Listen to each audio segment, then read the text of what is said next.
আসছে বাবু আসছে।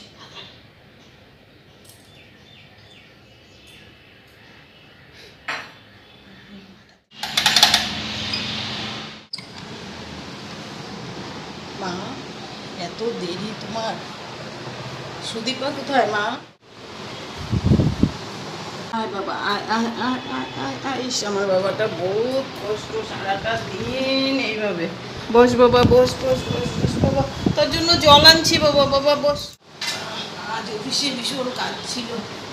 এলো মা ব্যাগটা আমাদের কি কি আছে, বহুত কিছু আছে ব্যাগের। ওজন দেখো মা, সেই ভারী হয়ে গেছে ব্যাগ। অফিসেও ভীষণ কাজ ছিল, আমি একবারে টায়ার্ড হয়ে গেছি। জল নে বাদাম নে।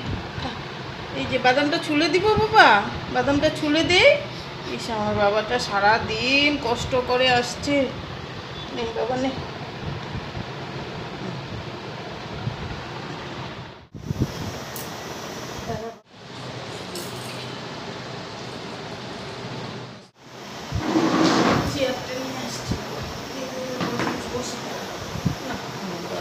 বাবু বাবু রে, তুই তো এত কষ্ট করস, তোর বউ একটুকুও বুঝে না।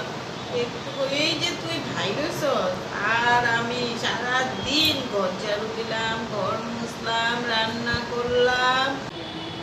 দিন আমি কাজ করতে করতে শেষ বাবা, জানিস? সারা দিন আমি কাজ করতে করতে শেষ। আমার দেখ অবস্থা, দেখ ঘেমে আমি শেষ শেষ। আর আমার সহ্য হয় না, বয়স হয়ে গেছে। কি করবো বলা, এই বউটাকে নিয়ে আর পারছি না। ঠিক আছে, ওকে বাপের বাড়ি পাঠিয়ে দেবো।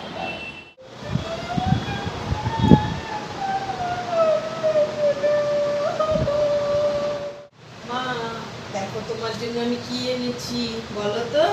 এই দেখো শাড়ি। এখন তোমার আসার টাইম হয়েছে, এত বেলা হয়ে গেছে, সন্ধ্যা হয়ে গেল, এখন তুমি আসছো। সুন্দর শাড়ি এনেছি তোমার জন্য। মা এই দেখো একটা, আরেকটা এনেছি এই কালার। ভালো লেগেছে বলো তো, সুন্দর হয়েছে না? ওই দেখি বৌমা, দেখি তুমি আমার জন্য শাড়ি আনছো। বাহ কি সুন্দর শাড়ি, আমার কত ভালো বউ, আমার সোনা বউ। বাহ এই দেখো বৌমা, আমার মানাইতেছে তো? এই দেখছো আমাদের মানাইতেছে না? হ্যাঁ আমার কত ভালো বউ।